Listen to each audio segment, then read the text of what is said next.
All right. So welcome to Voices with Vervaeke. My guest today is Brent Cooper. Brent and I have had some email exchanges, and we've had already one extended Zoom conversation. And I found Brent very thought-provoking, and I think his voice should be heard more in this community. And so I'm hoping we can start something together here today and get his voice into Voices with Vervaeke and into the community in general. So welcome, Brent. It's a pleasure to have you here. Thank you. Likewise. And I think our work has a lot of intersections, and yeah, I'm excited to explore that. Right. Well, that's great. So maybe say a little bit about yourself and how, even a bit of biographical history about how you're vectoring into all of this, whatever this is. Part of what we're going to discuss is what all of this is. So I'm just using vague hand gestures right now. So yeah, so if you can, like how did you come into this, and what do you see your role to be? What would you like your role to be, etc.? Sure. I'll use a phrase that I used with Layman the other day because it's actually from a book about think tanks, but relegated autonomous sociologist. Oh, So that's cool. I'm a kind of para-academic and go against the grain, very, very critical from the radical tradition. I studied political sociology and international relations, and political sociology is about actually the relationship between knowledge and power and elites and masses. So that international relations opened my eyes, and then political sociology helped give me laser vision to sort of focus in on these particular issues. And it's really, that took me to the cusp of postmodernism and discourse and all these things, and paradigm shift and where we're going. So I've been on that path for about 10 years and interested in metamodernism, and then connected with Metamoderna in 2016. And it's been a real treat, but also a lot of frustration to have a community to be involved with, and to see what that's like and experience the different ideas and frictions and hierarchies, and how we mitigate that. And so a lot of my critique has taken me, in some ways back to postmodernism, necessarily. And my side view article actually goes into that. Yep. But yeah, it's kind of kept me on the liminal edge, of critiquing those that I admire and care about, and including people I work with, and including the intellectual dark web, which we'll talk about. Yes. And back to metamodernism, what is this project and where are we going, and how can we, I mean, it's a process, so we're not going to get there, so to speak, but how can we recursively iterate the process? So maybe this is a good segue then. I have talked to Layman Pascal. That's the Layman he was referring to. And I've talked to him about this question, and Chris Pietro and I are writing an article for anthology that Layman is helping to supervise, and I believe Brent is also contributing to that as well. And we've also done some things, as Brent mentioned, on the online journal, The Side View. But what this long preamble is to say, I have some sense, and I have a book that Brent recommended. It's arrived. I haven't started reading it. But since we have Brent here, what's your take on this notion of metamodernism? What do you hear when you hear that word? What does it mean to you, and what's happening in it right now? When I first came across it, it was roughly the time I was at grad school in London 10 years ago, when Vermeulen and Van den Akker were doing their work, and I really had a sense of it myself, but I couldn't, I was so far from articulating it. It was just such a big idea. But I was going around the sociology department saying we need a meta turn, and nobody knew what I was talking about. And there was also like a complexity kind of think tank at the London School of Economics, and I think it had been like shut down or defunded or something. And at the same time, the Arab Spring was happening, and Occupy, and at the same time, also within this year, the director of LSE kind of resigned in shame because he had taken money from Gaddafi to let his son study there. Oh. And so just where I was at, you know, politically and intellectually, all these things intersected. And I did my dissertation on the zeitgeist movement. And so that, you know, that brought up this concept of conspirituality, which was also of the time, and kind of the merging of New Age and conspiracy. And so, you know, I saw this convergence, and and you know, I was on the edge of you know, things like Zizek and Foucault and discourse, and, you know, just again wondering where it was all going to go, and how we could you know, translate it, because a lot of the language, you know, postmodern gibberish is the kind of expression, right? So academic language can be very alienating. So you want to, you know, you ask the question like, okay, what is this really about? How can we get to the point? And so, you know, more and more language was just nested within academic subfields, and it didn't really do anything, right? It was impotent. Mm-hmm. And so in some ways, a lot of this anticipates what happened, you know, with the intellectual dark web and anti-postmodernism. Where was I going with all this? What was your question again? My question was, what does metamodern mean? Oh yeah, right, yeah. So just to kind of fast forward, you know, I kept developing my own ideas, and from 2010 to 2015, you could Google search and you would not find a lot about this term, right? Really very little. And so there was no discourse to sink your teeth into.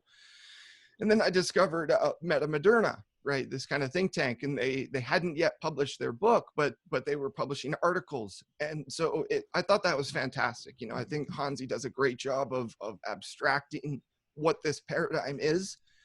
And there's some heuristic shortcuts taken, but I was okay with all of it. You know, I'm on board. The whole modern, postmodern, metamodern thing, it's not entirely arbitrary, but it's a little bit slippery, right? There's other ways to frame this, you know, because there's other terms, these concepts are nested, they're fractal. I think Hansi gets all this, but he simplifies it for the sake of this system building, right? So I got involved with them. Well, just so you know, Brent is referring to a book called The Listening Society. Right, by Hansi Freinacht, and he's got 2 books out now, and it's, you know, part of a long-term vision and series, and I think it's going well. And so, you know, they took inspiration from what Vermeulen and Vandenacker were writing about culture, and so did I with my film The Abstract, in terms of, you know, metafiction and sincere irony and all these things. So the discourse was working, but it was still very nascent, right? Very, very young.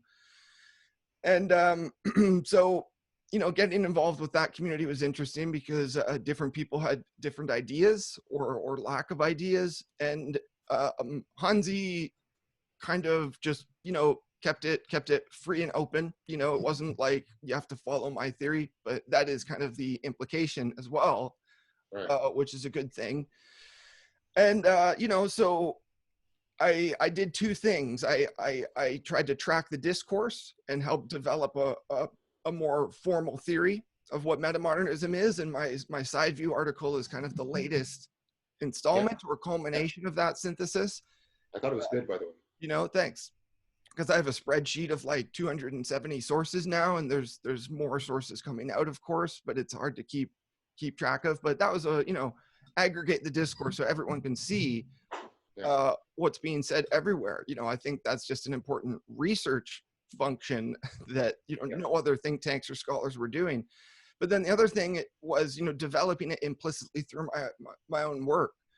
So, you know, I've got the film, and then all that, which is about abstraction, and then all my research about abstraction, and then the kind of like adjacent research interests that I have, like evolutionary globalization and systemic conspiracy, which are kind of 2 sides of the same coin. And what each of those do is kind of like looks at the latest wave of scholarship on those topics, and it's very synthetic and syncretic, tries to integrate them. So I try to develop a kind of meta-modern sociology implicitly through those. And there's some other fields I'm interested in that are less developed, but abstraction and metamodernism are also two I've written about quite a bit, whether it's kind of a cultural commentary or, you know, art commentary, or the more high theory stuff. So lately that has really crystallized into a convergence theory, into my hopes and intentions for consensus building, which I've been really on about for a long time, but finally wrote about. And then most recently, anti-intellectualism, which ties a lot of this stuff together, because there's, as this think tank book that I reference and as many other sources suggest, there's a kind of subtle anti-intellectualism that takes place between us, between intellectuals. And so, you know, we commit all sorts of fallacies, even if we're aware of them. But perhaps one of the ones that stuck out to me the most is the Steve Fuller, this scholar of social epistemology, describing heuristics as anti-intellectual. You know, the availability bias in particular is anti-intellectual, and that really struck me, because that's along the lines of, you know, my critiques of integral, people like Ken Wilber, people of course like Jordan Hall, who talk in a lot of these kind of neologisms or simplicities and things like the blue church and red religion, which I've criticized for just being lifted from a Trump thread. These are, you know, so when you think in those terms, you're collapsing into the availability bias, and you're using somebody else's words to do your thinking for you. And so Steve Fuller identifies that as a kind of anti-intellectual bias. And I think getting into the subtlety of this has been really interesting for me, because, you know, there's so much to unpack about what the intellectual tradition actually is, what the radical tradition is, because, you know, we tend to forget historically some of the more important thinkers or political actors, right? They get whitewashed and erased. And you know, there's statues of all these Confederate you know, heroes or whatever, and they're being torn down now. And that's not to erase history. That's actually to remember history properly, right? It's kind of historical revisionism. So there was a lot in there, Brent. So let me try and pick up a couple threads. So one thread that I thought, because I'm still sort of I want to probe you more about metamodernism. And what seemed to come up as towards the end is something that I do work in, which is, I think, why you mentioned it. I do work on, you know, rationality and things like the availability heuristic and the relationship between heuristic and bias and rationality. And then there was a lot in there also, at least I think directly implied and implicit in that sense, about, you know, the importance of dealing with self-deception, whether or not it's individual or collective. Yeah. So those are things I talk a lot about and something I'm very interested in. So one of the ways I've heard people talk about these three categories, and I grant you, they're on a continuum and they're slippery, but we need to have some points of reference for our discussion, right? One way I've heard people talk about modernism, postmodernism, and metamodernism, and I had a good discussion on Vervaeke with David Chapman about this, is especially in their conception of rationality, their conception of what rationality is. And that seemed to be part of what Layman was saying when I was asking. So is that a fair way of trying to get, you know, a doorway into this, but thinking about how those three conceive of rationality?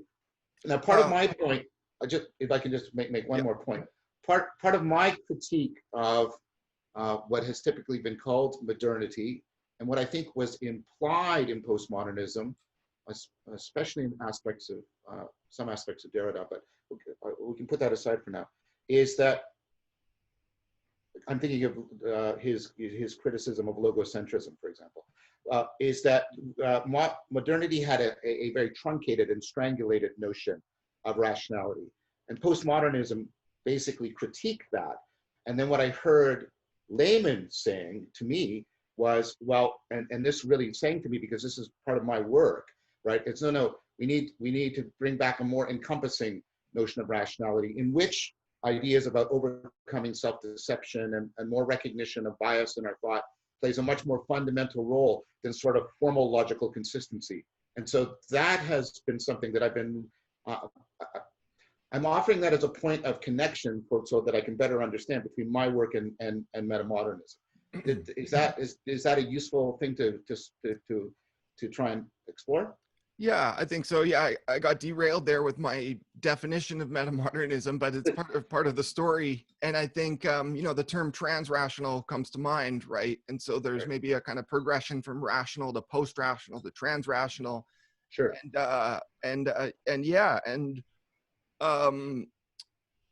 We never want to be reductionist, right? That's the tendency with thinking about these things. And so that's what I saw in people in the integral community when they would try to, download metamodernism or even integral, and again, with the heuristics, to rely on the kind of integral heuristics and the stage theories. So can we slow down here? Yeah. I'm interested in that too, because again, this is something that I've only had passing connection with. I've never spoken with Wilber. Okay. I have yet to read any of his work in depth. I bought his book on the recommendation of Doshin called The Religion of Tomorrow, because I'm trying to read books that are trying to talk about the future of religion. So what can you slow that down and unpack it a little bit? Because maybe that will also help me understand better, what you mean by transrational, your criticism of integral. Like what's your, is it a kind of oversimplification that you're putting your finger on, or what is it you want to expand on there? Yeah, I just wanted to mention the term. I don't know how deep I can go into it just off the top of my head, because I wanted to try to. I'm not trying to box you in. If you don't want to, that's fine. I just want to find a place where I want to get an example where I can see your thinking, like doing its critical work. And that was something that I had rationality, and then I have like I said, I'm not invested in integral. I'm trying to understand it. I know Layman has had a history with it, and he's had, and I'm trying to get a sense there. So I'm trying to find a point of contact for us. Yeah, and I don't want to be too reductionist too with integral, because there's sort of non-Wilber forms. Right. There's people have criticized Wilber, so a lot of this has taken place within that community before, and that's part of, for me, the ironic frustration of seeing it reemerge in its kind of crude forms, because so I wrote about a two-part article about the relationship between integral metamodernism and the intellectual dark web. Oh, well, that sounds great. Is that close enough in your memory? We could unpack that a bit. That sounds really juicy. Yeah, I can try, because it emerged basically, because there's so many integral people in Hansi's community, and they would say like integral /MM, like they're the metamodernism, like they're the kind of the same thing. And I had to do a lot of work to kind of try to disentangle that for people, because I was saying, well, there's Vermeulen and Vandenacker, and they don't mention integral at all. Like it's just a different tradition, right? And so just people tend to get hung up on that integral term because there's a community, there's a lot of books, they've invested so much energy into it. And maybe just to tie that off, well, we can go into it, but the thing that comes to mind first is, in those articles, I reference a book from 2015, which Zach Stein is involved in, actually, called Meta Theory for the 21st Century. Right. And the whole point of that book, there's a table I take from the book. It basically tries to triangulate and synthesize three major paradigms, which is integral theory, critical realism, and complex thought. Right. And the table kind of juxtaposes them. So that tells you right there that you can't just have integral theory. Right, there's these other things that are well developed. And it's interesting because the general critique of integral, the takeaway, is that it was kind of negligent of social justice, right? It's like progressive in name, but a little bit like conscious capitalism instead. And so that kind of divide in our thinking exists today. People lack the language to decomplexify capitalism and socialism, actually make these things operational. So the way the intellectual dark web fits into that is, at that point, Ken Wilber had put out some videos like that were kind of his commentary on the IDW, and it was like You mean the ones he mildly, did, like on Jordan Peterson and stuff like that? Is that what yeah, you mean? Those videos? Okay, keep going, please. yeah. Wilber had like a 6-part series, Right. you know, and so, you know, at that point, other integral people, like the names Mark Foreman and Rob Smith come to mind, and Corey DeVos to some extent, like they'd already been critical of the IDW, and there wasn't even that kind of collective thinking that it had like trickled up to Wilbur. So I found his position just really, really weak, really diluted. Like, oh yeah, all these thinkers are second tier. Like that's just so irresponsible and a little bit incoherent, I think, because this is a kind of metaphorical system. And so there's all those intersections, you know, and then like Eric Weinstein had tweeted out like, oh, what, Ken Wilber knows who I am. That's interesting. But, you know, Weinstein wasn't necessarily like endorsing Integral or anything. And, you know, Rebel Wisdom, like a big part of their branding for a while was like, ooh, is the intellectual dark web integral? Like, is Jordan Peterson integral? I just think it was totally the wrong question, you know? Okay.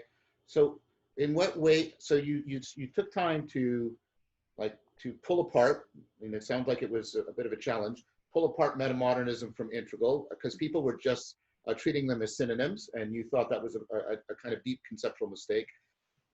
One of the things that, again, I'm very hesitant, like I said, I'm announcing I'm ignorant of integral. I only know of it.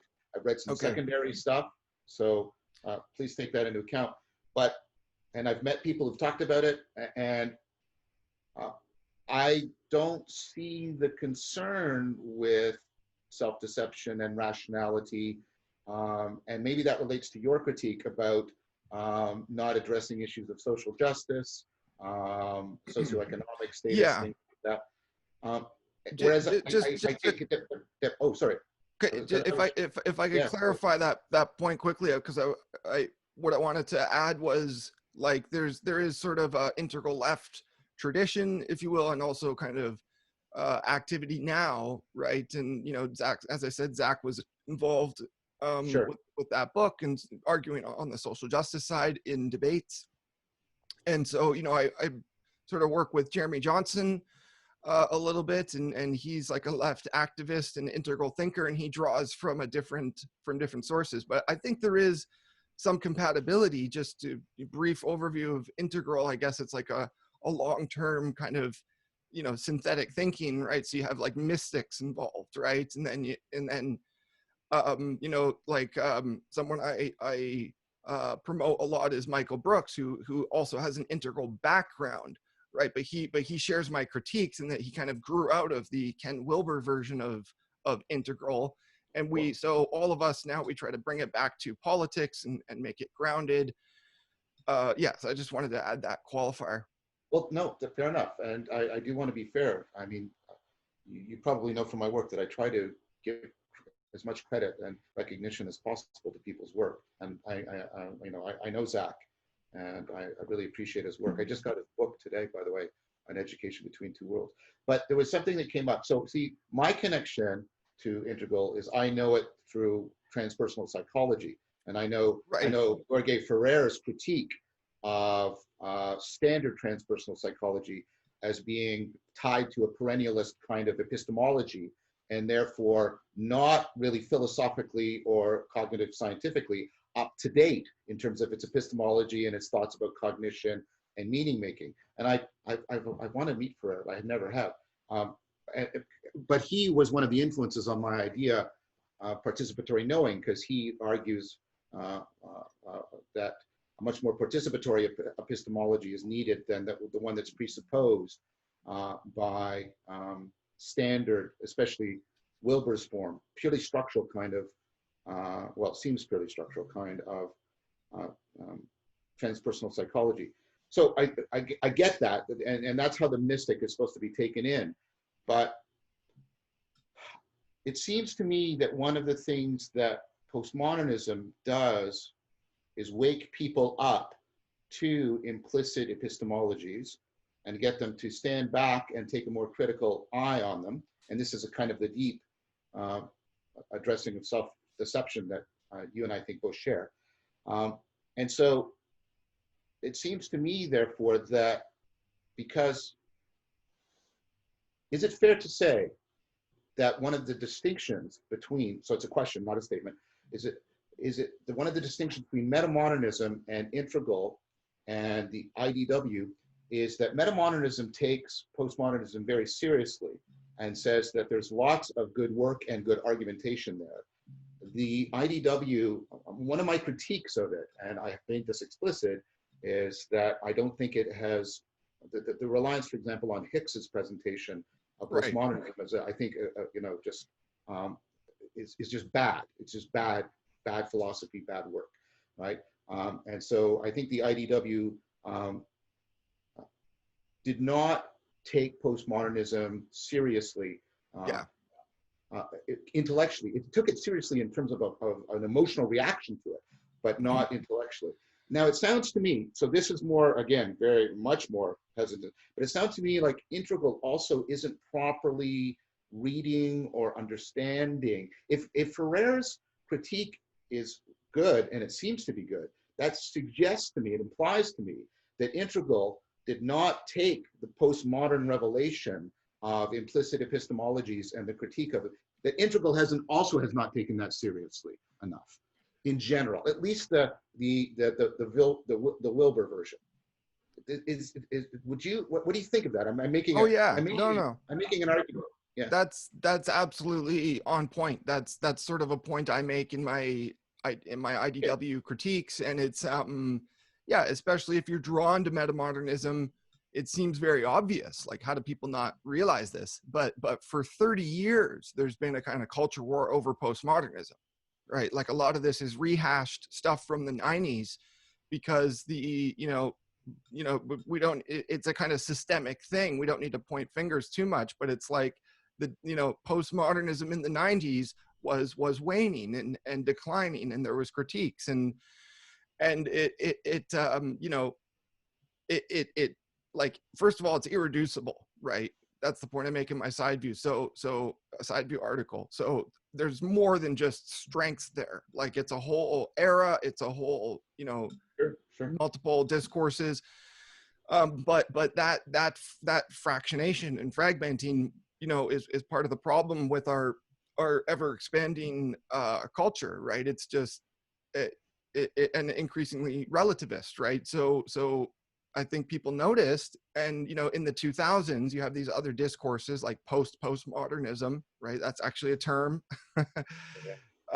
Which is funny. It's like, well, is that the best you could come up with? Why didn't we just jump to metamodernism, right? But and this is another thing with my research, is I'd actually found sources on metamodernism from the 90s that, they're very good sources, but they're not huge. They're not like, they're very strong arguments, but they're not well developed beyond that. And so it's sort of a missed opportunity. And then there's all these other discourses, hypermodernism, transmodernism. So I'm interested in all these things, but metamodernism has the most generative potential, and the communities around them, right? So that is really the main attractor. And so I tried to map out as much of that as I could in my side view article, but just to bring it home, like, your point is absolutely correct. The IDW dismisses and rejects postmodernism wholesale, and integral did go through a phase where they were critical of it, and Wilbur calls it the mean green meme. And so, it was processed in a way, but it wasn't healthy. It wasn't conclusive, because there's just so much there. And so, it's really a mental feat to whether implicitly or explicitly try to be synthesizing the modern ideas and postmodern ideas. Yeah. And I think you do it a bit in your side view article. Like your side view article is incredibly dense, incredibly wordy, in fact, there's just some words I actually had to look up, which I have no problem admitting, but it's also not that common. You know, I like to know my words, but but it's incredibly dense in that capacity, which is great because you're you know, there's a just a compression of the argument that you're making, right? Yeah. And there's definitely some meta-modern qualities, like you're doing a very syncretic things, right? Yeah. And yeah, consolidating a lot of ideas into these concepts, like, and then you list them out, like neo-Gnosticism, pseudo-religious ideologies, ersatz mythologies. Yeah. Well, thank you for saying that, Brent. That means a lot to me. I want to pick up on this then, because I think this feels like it's really getting legs. That's what we're doing here. First of all, I mean, I agree with you, and you've mentioned it a couple of times, and I just want to pause and expand it for people. It's actually, I mean, you know, conversation has to take place at different levels, and that's fine, and that's fair, and that's part of how it functions. But you shouldn't treat postmodernism as if it's a homogeneous single thing. Like, so I can't claim to have read all of these thinkers. I mean, I've read three. I've read Derrida deeply, studied him. Foucault, not as deeply, but I'm working on it. And then Rorty, right? And even their backgrounds are very different. You know, Derrida is very dependent on Saussure in a way that Foucault is not. And Rorty comes out of, you know, pragmatism. He's mostly influenced, you know, by James and Peirce and Dewey, right? And so, like, trying to put that all together as a single thing. I recommend instead this strategy. I recommend that what we should do, because these people, I mean, it's a mistake to say they should be immune from criticism. I dislike that also. I also dislike the deification of postmodernism, as if, no, I mean, for example, I think Hahn, in his book, The Agony of Eros, has a powerful critique of Foucault that people should read, right? But what I'm saying is, you should look at individual arguments by individual thinkers and respond to them with individual counter arguments or counter proposals, rather than a pastiche. And I think that's a very dangerous, maybe that's what you're meaning, Brent, when you're talking about sort of giving into the availability heuristic and an oversimplification strategy. So for example, I think Derrida's, like, I can make this argument extensively, and I have made it elsewhere. So I'm just gesturing here. And so I'm not asking for your agreement, I'm just giving an example, right? But I think Derrida's notion of difference can be compared very insightfully to this notion I've been working at from cognitive science of relevance realization. And I think there's a lot of deep similarities there, and even his take on it having kind of Neoplatonic religious significance, his connections with negative theology are there to read, right?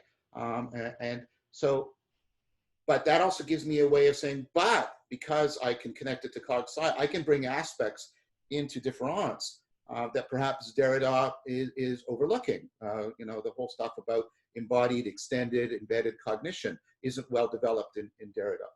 And so I think, and this is something I've been trying to promote in general, if you take a specific argument and then have a specific bridging, you know, counter proposal to it, then you can actually enter into useful dialogue with the postmodernists. And so now, sorry, this is a long preamble, but I take that, and feel free to correct me, but I take that as an example of what I see the metamodernists trying to do. Like, I see them entering, okay, here's a postmodern thing, here's, you know, something I can link it to, and then put them into dialogue and see if I can move beyond it, but not in a dismissive fashion, but in a dialogical fashion. So you're nodding, so maybe I am saying something that resonates with you. Yeah, everything you said there makes sense. And there's a couple things I wanted to anchor into. What should I go first with? I mean, as you said, postmodernism is not homogenous.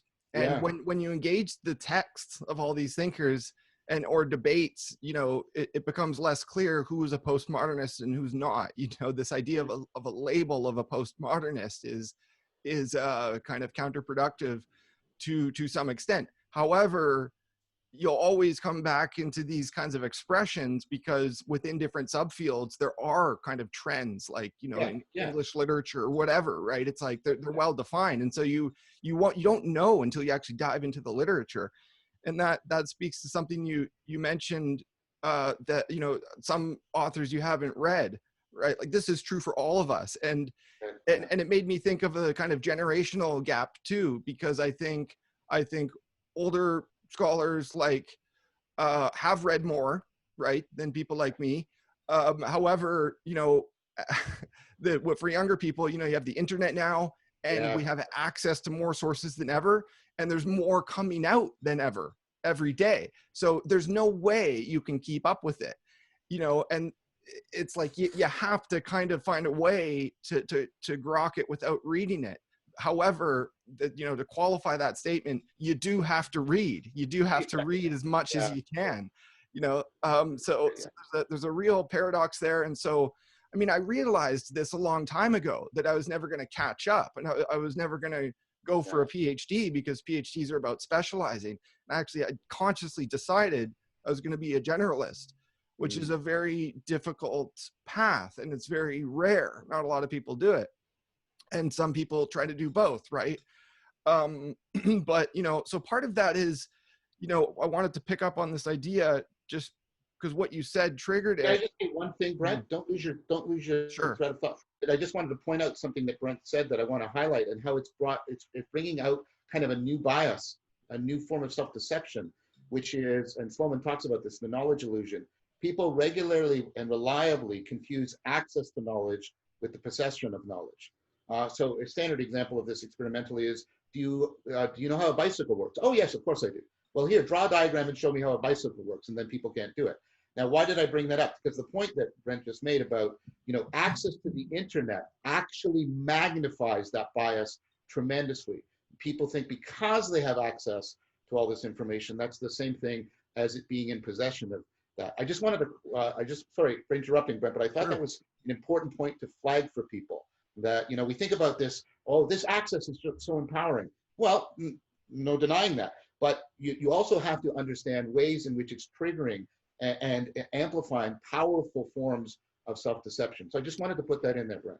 Yeah, thanks. That's helpful. And I think that's, you know, that's true for me to some extent too, because I do get like overconfident with my knowledge. However, the flip side of that is like I'm constantly collecting and downloading more books and articles than I can read, right? But I'm keeping conscious of the library that I'm building, you know, and it makes me aware of what I might know and what I definitely don't know. So it keeps me humble at the same time, right? Good. And yeah, good. That's very good. I think that's a virtue towards which I aspire. And yeah. I try to do it by some very explicit and repeated habits of action, because I think it's very important. Yeah. So to finish the point I was making before, like, you know, as a student, you know, when we're students, we're all taught to read primary sources, right? Like read Plato, like, you know, read and, you know, do the work. And because that is what you have to do as a student. It's an exercise, right? So I remember back to a class in 2008, right? And it was like a third year level class in political theory, and they're just, all they can do, because they're teaching students, is kind of give you the tools and teach you how to work with them, right? And contrary to public opinion with what the IDW tells you, they don't just indoctrinate you, you know, at least where I went to school. They teach you how to think very critically. But you know, they would teach you theories about international relations, like, oh, here's idealism, here's realism, here's Marxism, here's the thinkers. And then they actually tell you, like, oh, like they use the phrases like, oh, the idealist would say, well, the realist would say, you know, and that's useful as a student. Yes. You got to go through that. But then, of course, that's a kind of a gross simplification of how these things work. And so you don't want to reify those theories too much. And the point I wanted to make before is, like, you know, by all means, like read Plato, read Nietzsche, whoever, read Zizek, whatever you want. But this idea of primary sources, like primary sources are essential, but also they can be wrong.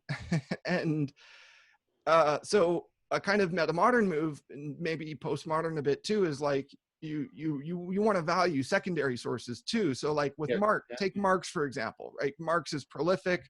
I've read a lot more Marx than Peterson has, but I also really trust certain secondary sources, right? When you're reading scholars writing about Marx, you have to, this is, I guess, a postmodern thing first and foremost, but you have to think about, like, well, who are they? What era and what place are they writing in? Of course. How does this situate in the lineage and the actual kind of evolution of Marxist thought, right? And so it really defies simplification. And so, so going back to that point about, not being able to read everything and keep up with it all, this is where it gets metamodern, right? And I talk about this idea of autocritique in my anti-intellectualism article, which is like a self-critique and like a hyper-critique of society, the society that you're in. What are we doing with war and imperialism? Very meta questions. And so I apply that to my own work, like, because nobody's going to be as critical as me. I don't have a dissertation advisor anymore. I don't have an editor. But that's exactly it. I mean, I think, sorry for interrupting, but I think I want to flag this. I mean, this is what I think is at the core of this metamodern notion of rationality. It is like when one of my students asked me for, like, what's a criterion, not a definition, but what's a criterion? How can I pick out people that are more rational? I say, look for people who are committed to self-correction. Look for people who are committed to self-correction rather than, just a formal tightness in a monologue. And so I've sort of broadened that to two: people who are interested in self-correction and are interested in genuine good faith dialogue. And trying to specify what that means is, I've been doing a lot of work on that. But I just wanted to flag that because I think that's another point that I think really stings for me. The fact that I heard you a couple times in this discourse point to areas in which you have been and continue to be self-corrective. I try to do the same thing.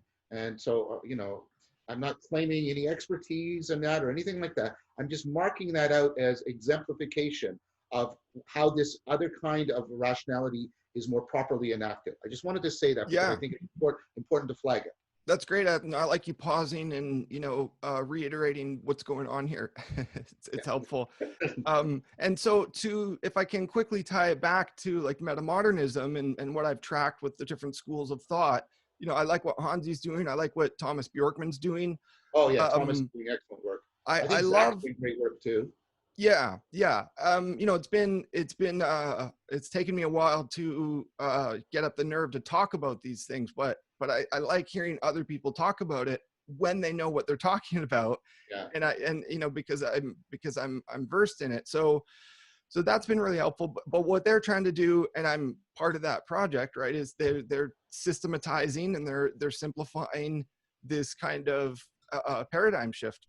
And then so in my side view article, identify, the kind of the two groups. The Dutch school, they emerged first. And just to clarify for everybody, I only call it the Dutch school as a joke because the primary authors are from the Netherlands and they work in London. They work with an international community of scholars, and it's just a joke. And as I say in my review of their book, which is a great book, I say their theory fits the social sciences like a pair of clogs, which is to say, like, kind of awkwardly and wooden, but it's got a ton of potential, right? And so when you read Vermeulen and Van den Aker's book, they're referencing Frederick James and Raymond Williams, and those are really important sources for the background of all this stuff, right? And going back to what we were saying about reading, like I've skimmed those books, I've got a Gestalt impression, and I've read, this is the thing with secondary sources. So I trust them. I trust their reading, but it's a kind of tentative trust. Right? Because I'm also critical of Vermeulen and Van den Aker for what I identify as what they miss, right? So, a lot of my work wouldn't be possible without them, but I'm trying to recursively and autocritically feed back into that system. Right. And so that's sort of where the contemporary use is popularized in the kind of, describing trends in art and culture. And then Hansi makes a formal move and does exactly the same thing I'm advocating, is saying, well, we need a meta turn in sociology and politics, and they do that. The second second group? Is he part of the second? Because you said there's two groups for metamodernism, or is he still? I'm just trying to keep the taxonomy clear. Yeah, so Is he part of the Dutch group, or is he part of the other group of metamodernism? the other. So I'm saying Hansi, and Hansi is what I call the Nordic school. Right. Because they're based in Scandinavia, but the fictional author Hansi is actually based in Switzerland.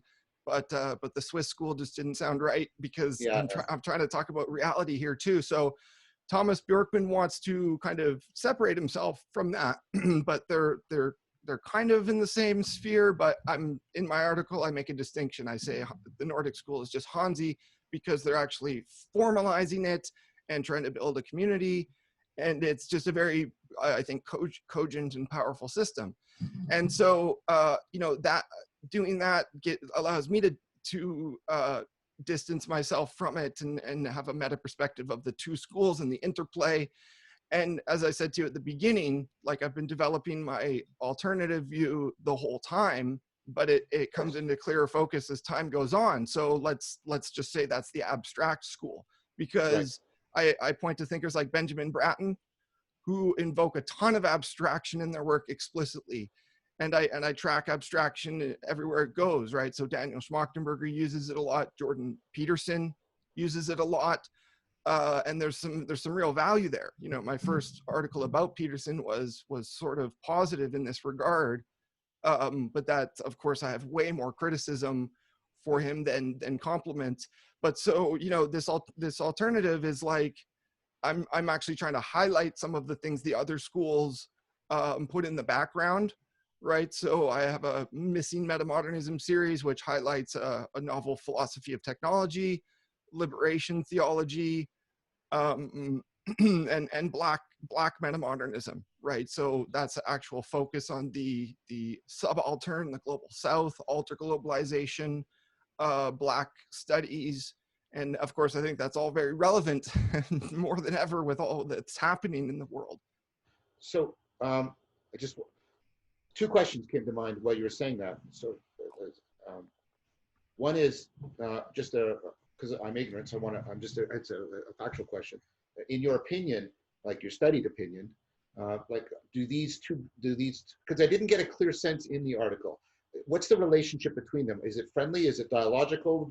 Or are they sort of isolated from each other? Do they talk a lot? And then secondly, so if you could answer that question first, like this notion of abstraction, I mean, it's in the name of your think tank, and that wonderful, that video you've done, that wonderful video on it, that sort of, playful irony, really abstraction is at the key. Yeah.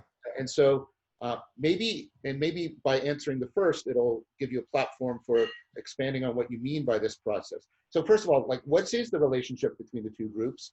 And then, sorry for the pun, but maybe you want it. What did you abstract from that into your notion of abstraction?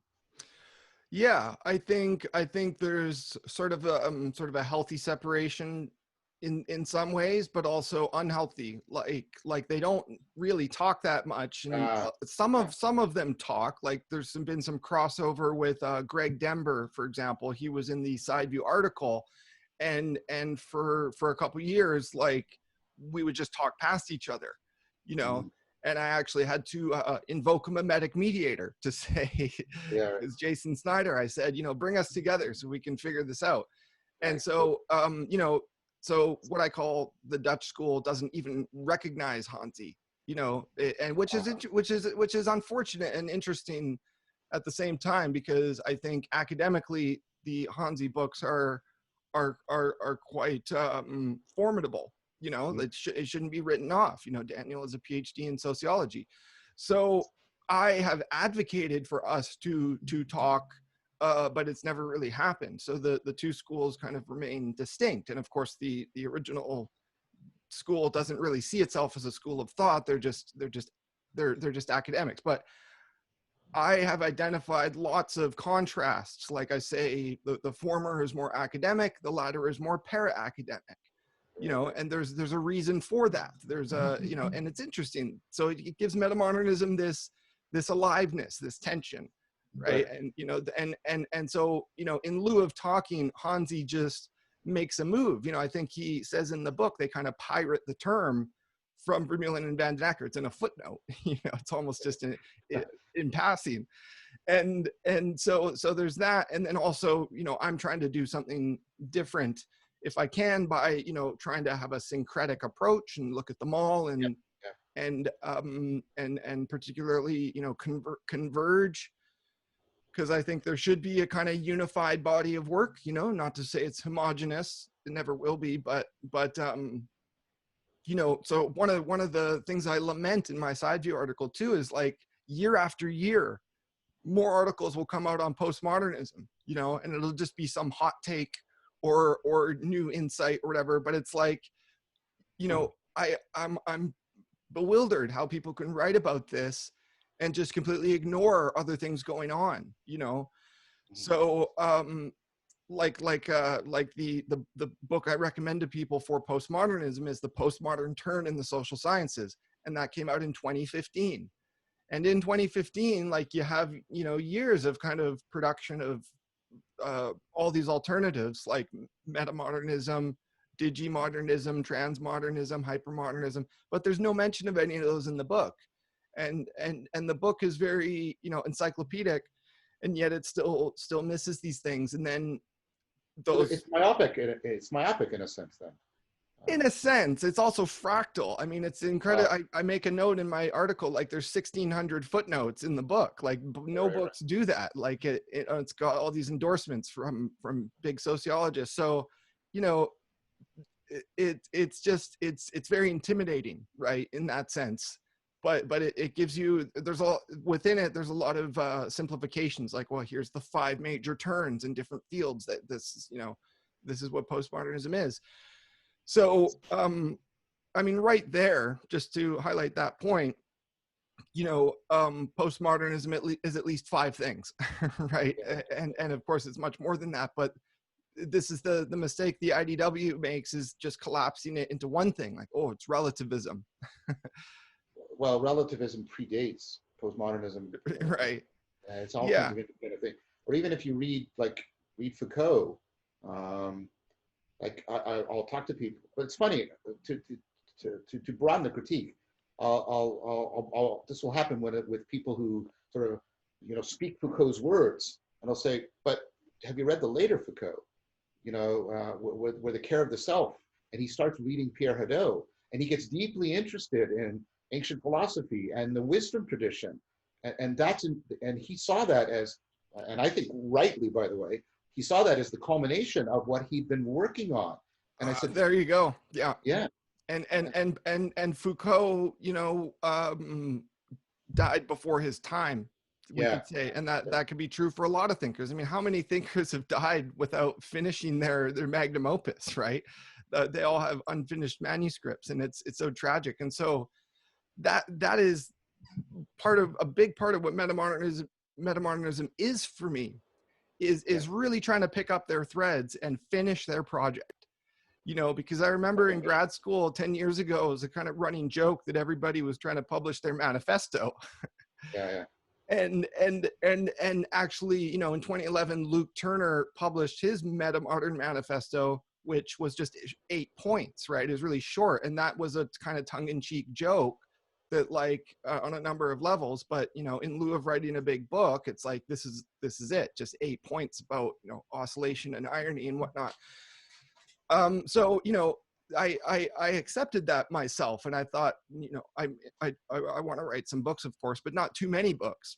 The thrust of my project is to try to participate in this long-term historical process of knowledge creation and praxis, right? Because to tie it to this idea of the meta crisis, it's like it's this deep thing that you only get a salience of when you've really developed a complex perspective, and you've taken in a lot, and you channel your concern for whatever social issues that might be too singular or even superficial, like veganism, and I'm a vegan, I advocate it, or whatever. It's like, or poverty. It's like, okay, well, that's one thing. And the meta crisis is all these things are connected. Yes. And we reproduce it in almost everything we do. Right. And that's the tragic irony of humanity, is just how how smart we can be and how like transcendently stupid we can be, and just disconnected from each other's worlds and projects. And the internet brings all that back together, right? This globalization process, which has been happening for millennia, is actually converging into a climax. And so it's what we're trying to figure out. So before you get into that, because I can tell you're developing some momentum, I didn't want to lose the thread, because I think you're also germinating an answer to my second question, was sort of your take on like what you have, like your notion of abstraction and what you're taking from this, because it sounds to me like you're foregrounding the meta crisis and its dynamical complexity as something that you think metamodernism should be addressing centrally. Is that fair? Yeah, that's bang on. And actually, I have to mention, because it pops into my head, this is not an availability bias thing. Kind of is, but in 2015, there's an article titled "The Meta Crisis of Secular Capitalism," Right. and so that's not typically what we're talking about when we talk about this term, but I like it. And that article in particular highlights abstraction as part of the key, right? Financial abstraction. So capitalism abstracts, and that was a whole other conversation to unpack. Sure. But Sure. Let me just start. Yeah, open up this term as you want it, as you intend to use it, abstraction. Yeah. So please. So I'll try to just say something about that article. Because it's basically about the falling rate of profit, and there's some implicitness about just the can't have infinite growth kind of thing. So capitalism is in crisis, right? But so to bring it back to the beginning, so in all my studies, and I think we all have this to some extent, abstraction has come up in your work, but I would come across this term, and you read about like the absolute, in philosophy, and abductive logic, abduction, and actually you say in your article that you're using inference to the best explanation. Yes. Yeah, that is abduction. That is abductive logic. That's what it's called. And so this is actually not like, this is actually like, if correct me if I'm wrong, but it's not such a common approach. It's more subtle than induction and deduction, right? Those are the main approaches people take. Yeah. Brent, my reason for not using the term abduction is just because people always misunderstand what it means.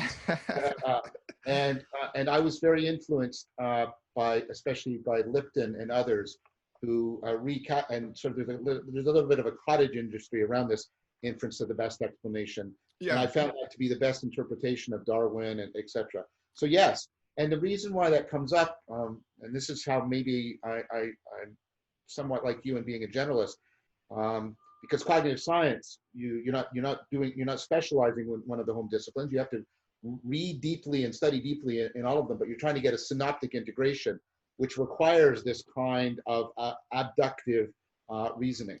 And so is that part of what you're pointing towards, that sort of abductive reasoning when you're talking about? Yeah, for sure. For sure. That's absolutely fascinating to me, because I think it's the hallmark of science. I think it doesn't work in terms, I'll stop in a sec. I think it doesn't work in terms of certainty. I think it works in terms of a different normativity, plausibility, which I've been trying to get clearer about. And the thing about it is, for me as a cognitive scientist, that's the form of reasoning that really, and this is a point I owe to Jerry Fodor, is really dependent on that whole process that I talk about as relevance realization, which I think is really, really key.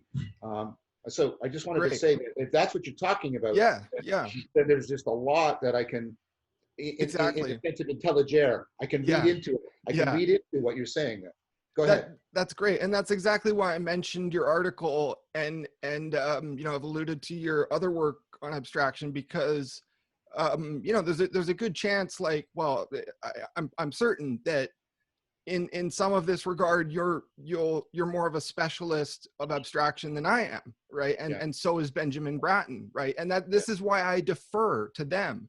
But just so to wind it back for the sake of kind of telling the story, what happened to me 10 years ago was, abstraction kept coming up, and also it means different things in like abstract art. And, this is interesting. I always thought abstract art was stupid I'm like why is this picture of a square worth so much money and stimulating so much thought and debate in people? It's making me angry. But then I developed a sort of deep appreciation for it and just abstraction in general. And so the term comes up in all these different sources, in Korzybski, in systems thinking, in Marx, right, in Hegel, and Nietzsche.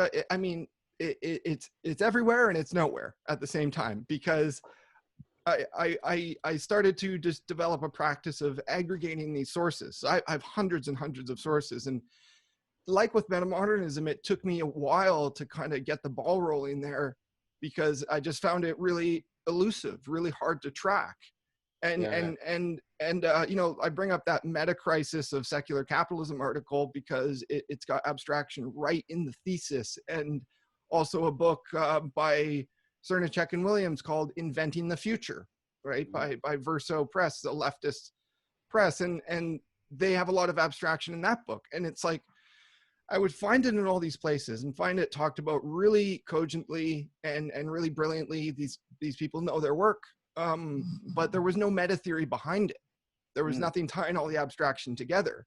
And this is perhaps, an impossible project, but at minimum, I'm trying to, chronicle and catalog all the sources, because I just keep finding more. And so, I've written like, 13, 14 articles on some aspect of abstraction, right? Financial abstraction, meditative abstraction, and art, and all these things. And so this is why with my project, like, it became a artistic thing, became a film, and it became a research project, a think tank.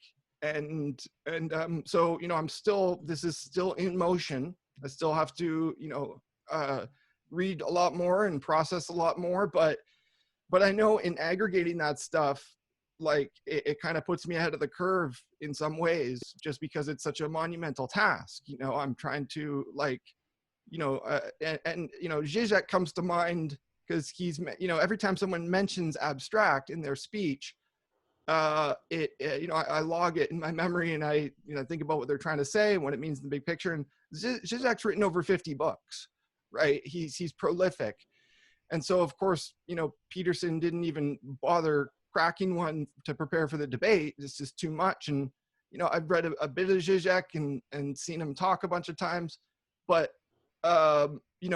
it also just goes on and on.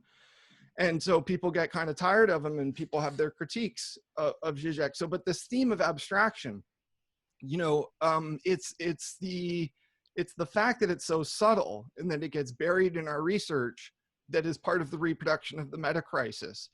Right. And so there's a book from 1973 called The Abstract Society. And that was really formative for me, because it's not a huge book, but it's very dense. And its thesis is basically, society is getting more abstract. And he identifies these trends, like, bureaucratization, of course, specialization. These are now like sub-functions of abstraction.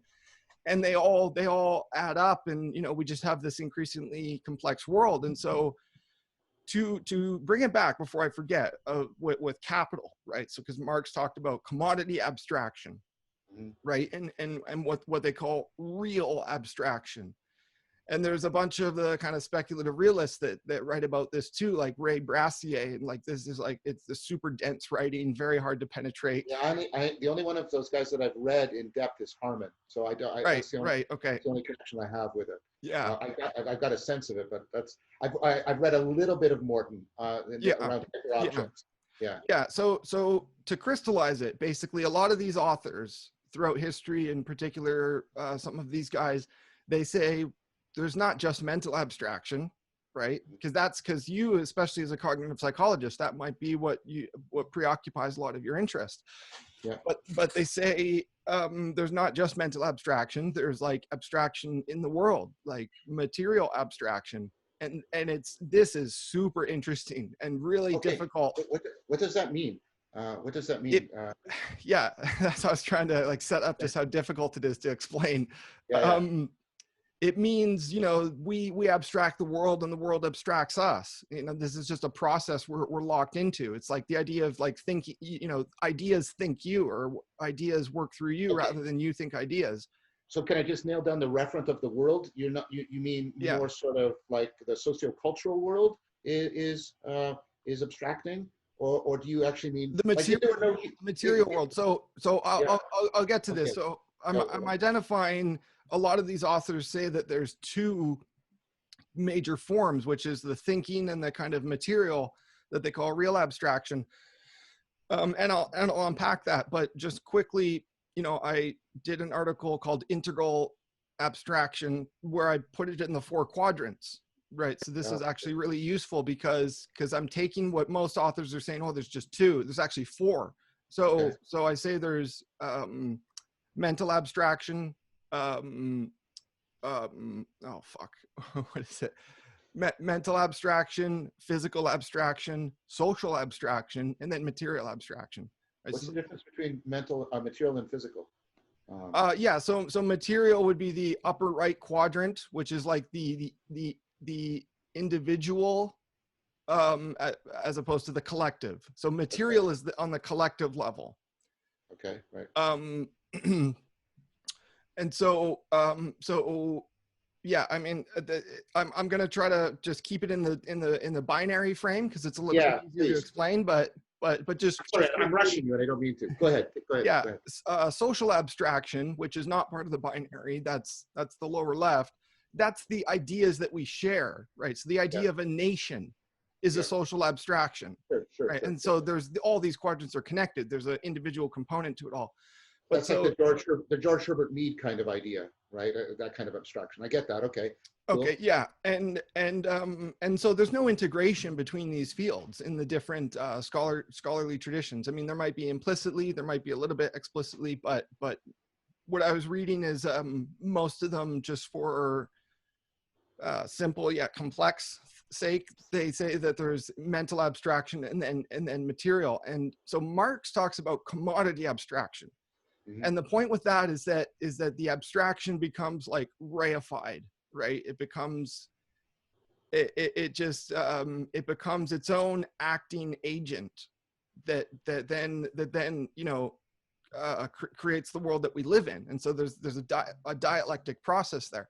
And Bratton takes it way deeper. He talks about primordial abstraction. He goes, and so does Peterson. They go way back in time to when we were just simple organisms, and so animals abstract, right? But only in the capacity of like sensing, mapping, you know, for food, friend or foe. So it's very primitive type of abstraction. And then what Peterson says is, you know, we kind of evolve and we go up and we that maps higher and higher to philosophy ultimately, like, right? Yeah, it's a theory he gets. That's from Aristotle. I mean, that's basically an Aristotelian idea, right? That's pretty much an Aristotelian idea. So that I get. Go ahead. Yeah. So again, just to kind of hedge my bets here, the material abstraction is really difficult to talk about. The commodity form and all this. Yeah, I'm trying to get it. Is it? Well, I offer this as a possible bridging analogy because I'm trying to get it. I don't get it. I'm trying to get it. So Aristotle talks about what I would call like a metaphysical kind of abstraction, in that you have inanimate matter and it gets informed and it becomes animate matter, and that's more abstract than, right? And Plotinus picks up on this. And then animate, right, gets informed at another level of recursion, and it becomes, you know, psychological, and then ultimately rational. And rational is an abstract form of being that can self-abstract and self-realize. And so that's a metaphysical abstraction. It's not taking place in anybody's mind. It's taking place in the ontological structure of being. Am I getting closer to what you're talking about, or is it something like that? I think maybe that's a better kind of heuristic even, because you have a whole scale there. But what I'm talking about is slightly different. I mean, it's all connected, but let me try to bring it back to, I was talking about commodities, but then that abstracts into a higher form of money, right? And so with finance, financial abstraction, right? you just have more and more complex forms of money and finance, and that is distance from the material world, right? So there's so much distance. And so I don't know if you know about modern monetary theory, but that's the kind of catchphrase that is becoming more and more popular. And it's something I wrote about for Thomas Bjorkman. That'll come out soon. But it's day by day, there's more coming out on it. It's basically the theory that, states and the Federal Reserve, have the kind of prerogative to just print money, right? Just add numbers to the ledger. And that is possible because of how advanced capitalism has become. In terms of abstraction. Yeah, in terms of abstraction, exactly. Yeah. And it's become so advanced that we can't keep up with it, and we don't even know what we're doing. And so modern monetary theory is already employed when there's a stimulus package and it goes to, corporations and whatnot. And so that is very capitalist, because you actually want that money to go into the hands of people. Right. And so the debate about modern monetary theory is how we add numbers to the ledger and what we spend it on, right? And so bringing it back to politics, and we'll keep it on abstraction, but just to finish this money point, we need to make money more available to people, and you need to spend it on development, social infrastructure, not bombs that just blow up that money. Right, right. And so this is what capitalism does, though, through its functions of abstraction and particularly the advanced forms of finance and now cryptocurrencies. And so we need to reverse that trend in some ways, and we also but get out in front of it and it's like stopping a train. I'm not meaning this question facetiously. I mean it seriously. Given what you just said a moment ago about the fact that the complexification is dynamical, right? The complexification is complexifying, right? It's going up in a nonlinear fashion.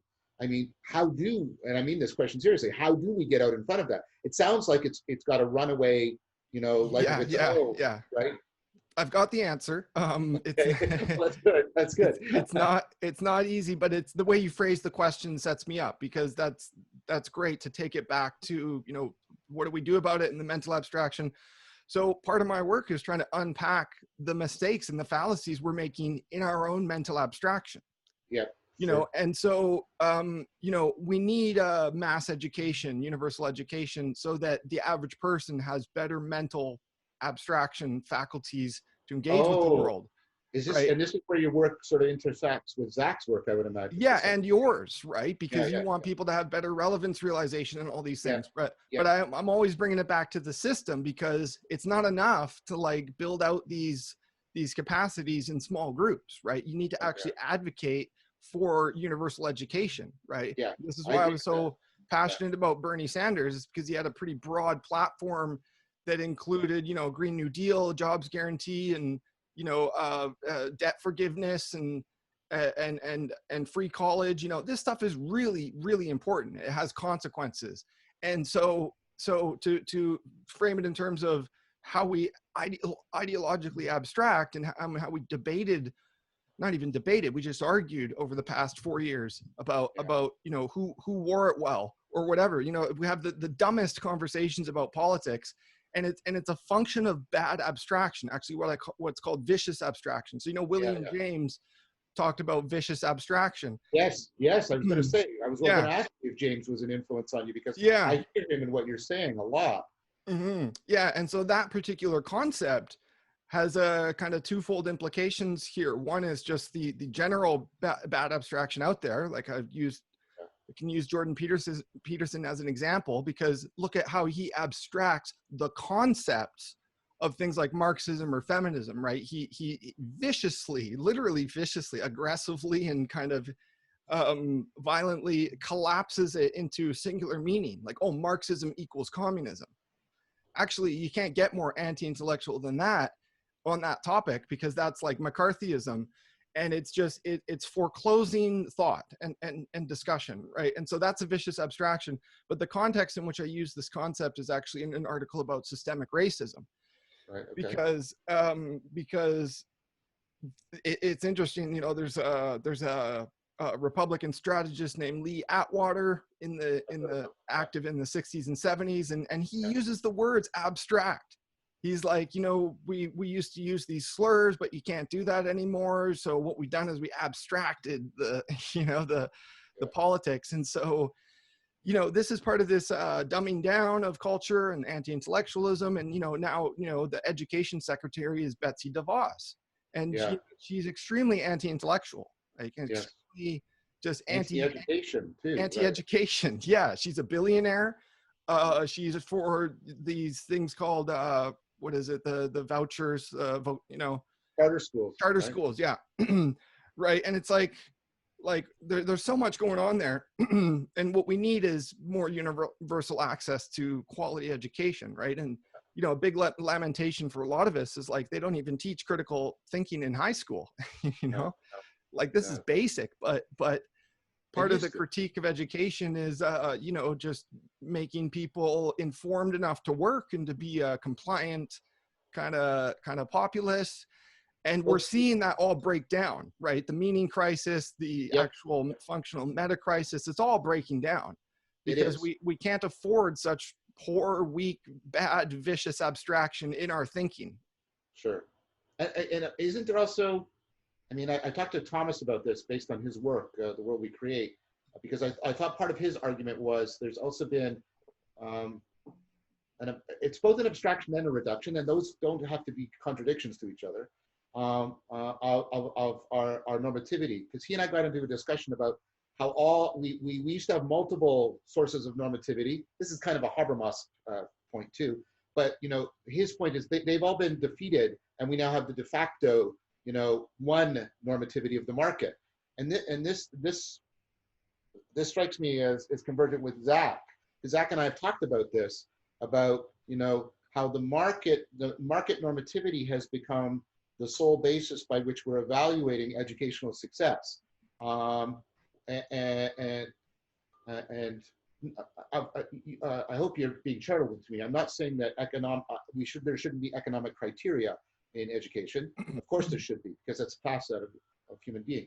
But we used to, I mean, if you look, you know, classically, look in Plato's The Academy, right? The normativity there is not the market. The normativity there is virtue, or, you know, of course, there's critiques of the Platonic vision. I'm just pointing out that there have been long-standing, you know, all through the Middle Ages, it's a religious normativity rather than a market normativity driving education. The university was originally to make a person universal, the liberal arts, to liberate them, right? Some high ideals there. Yes, very high ideals, Yeah. and they weren't ivory tower ideals. They actually constituted and regulated the educational project, and then we have basically put that all aside for this other normativity, which seems to be, I take this to be Zach's critique, it seems to be, and maybe yours, it seems to be failing us in our ability to produce, well, if you'll allow me a really loaded term here, but I'm using it, you know, resonating with the classical traditions that I've invoked here, you know, making good persons. That used to be the project, right? And then we tried, I think already a diminished version, but we tried making good citizens, and then we've diminished that to making good consumers. Yeah. Which I mean, and that has gotten us into a tremendous a lot of difficulties. Like, so when I see my kids and their cohorts, the lack of depth and resiliency in their cognition that their education has afforded them, which I think is part of what you're pointing to too. I think we have done them a great disservice. I think we have done them a great disservice, because like I see the way a lot of them are responding to the COVID crisis, and the way that's exacerbating the meaning crisis, just putting it on steroids and meth. Yeah. Right? And they just don't have, you know, the you know, the self-complexifying resiliency and sophistication of cognition to deal with this. And that's not a criticism of them as people. That's I'm making a criticism of an educational system that has largely failed to prepare them for reality. Sorry, that was a bit of a rant, but no, that's great to say that. Yeah, and so something I continuously try to highlight is that it's cut down in the most subtle ways, and that's how it happens right under our noses, right? So neoliberalism in the 70s emerging, not by accident, right, but emerging you know, was so, you know, so when laws and stuff are passed, like the Patriot Act was passed without even being read, you know, so there's so much abstraction in these documents, and Yeah. people are just like, I don't have time to Yeah. deal with it, right? So it's like, how do you think neoliberalism happens, right? It's like there's some great ideas in theory and principle, but they're you know, there's vicious abstraction there. And before I forget, I thought maybe you want to define that for people, because we kind of just rushed over it. Well, I mean, part of I'll, what I understand James to mean is, and Whitehead had a similar one, which is really interesting because in many ways they're so different. The fallacy of misplaced concreteness.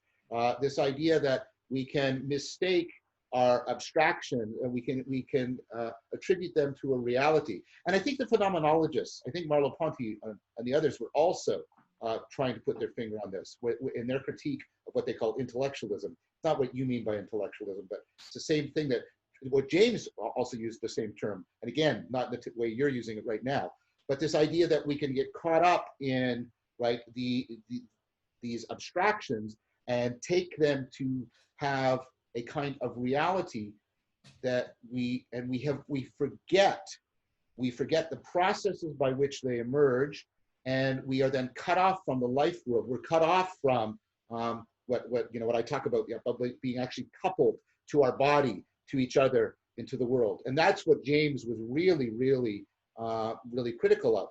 And so the idea of pragmatism was that, and I have lots of criticisms of James and how he uses this term.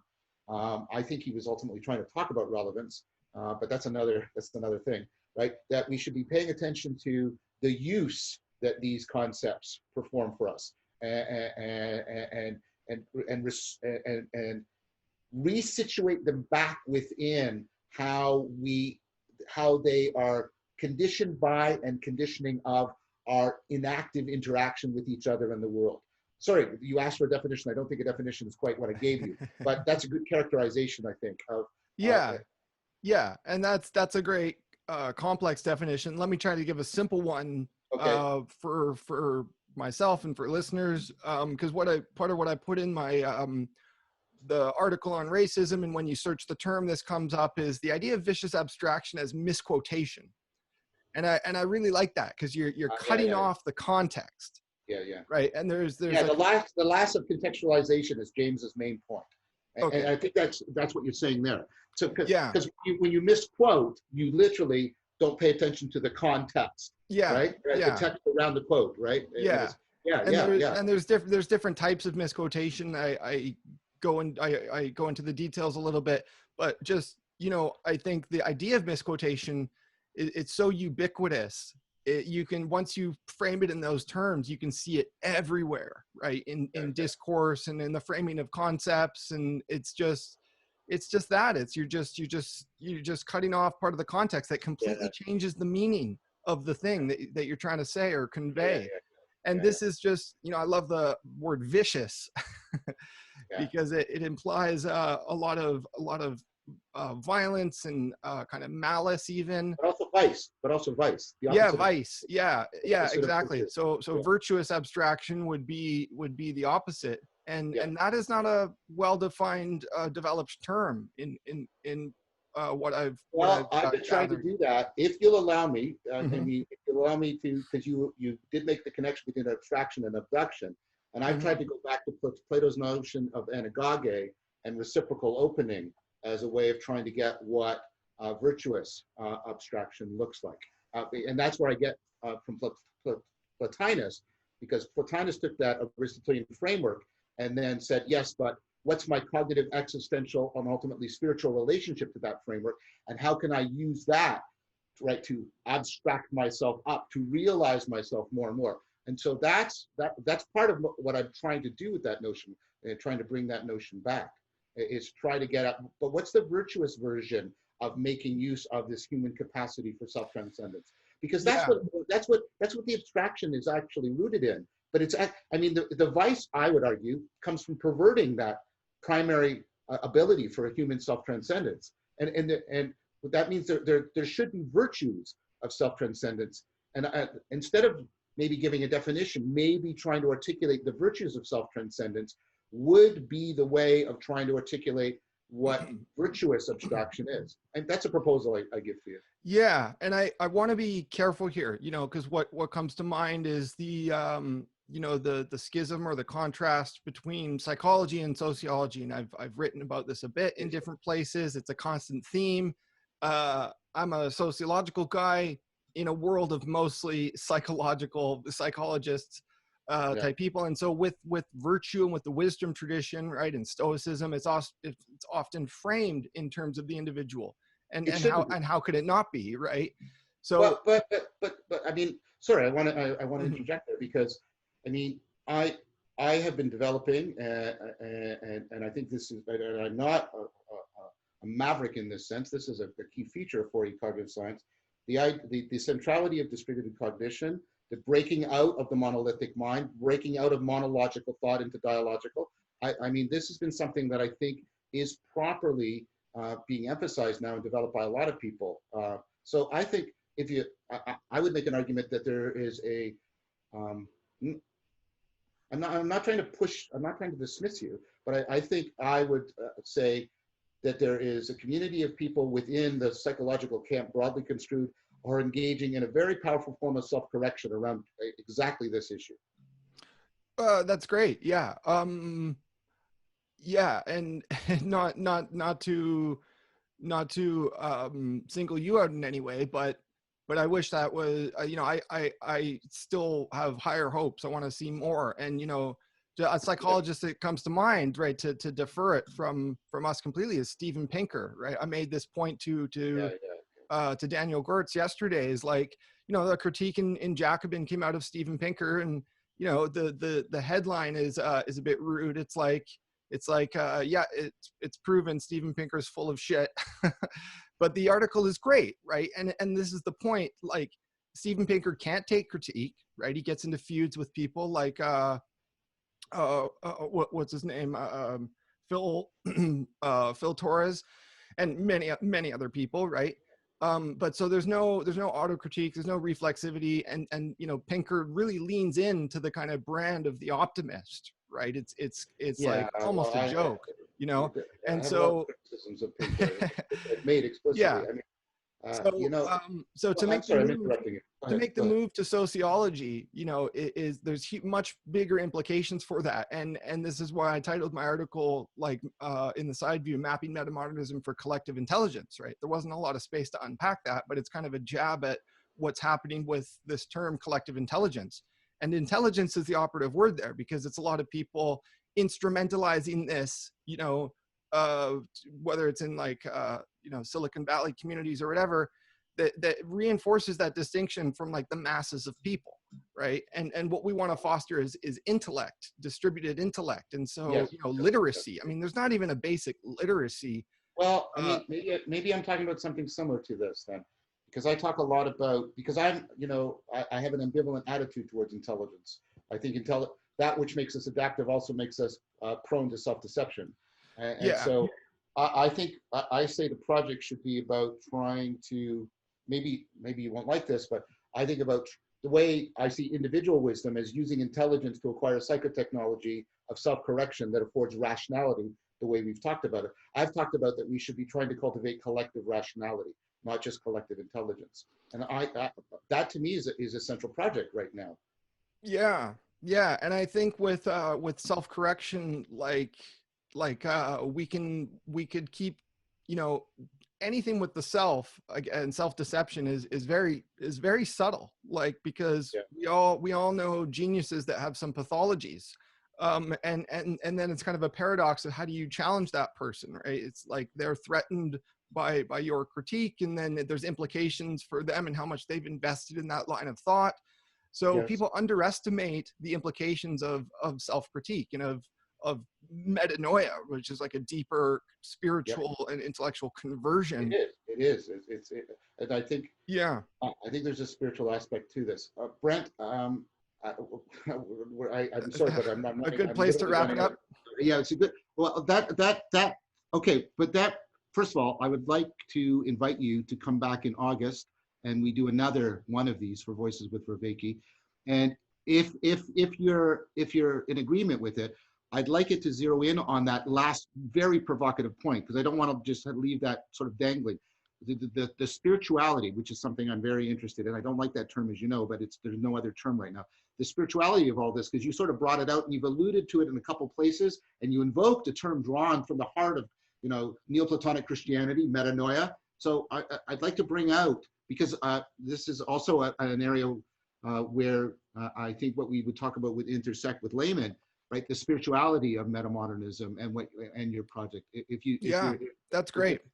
Okay. That's perfect. That's perfect, because other people have been asking me about this, and actually I'm going to talk to laymen about it soon. And just, you know, full disclosure, my contribution to Jonathan Rowson's metamodern book is about metanoia.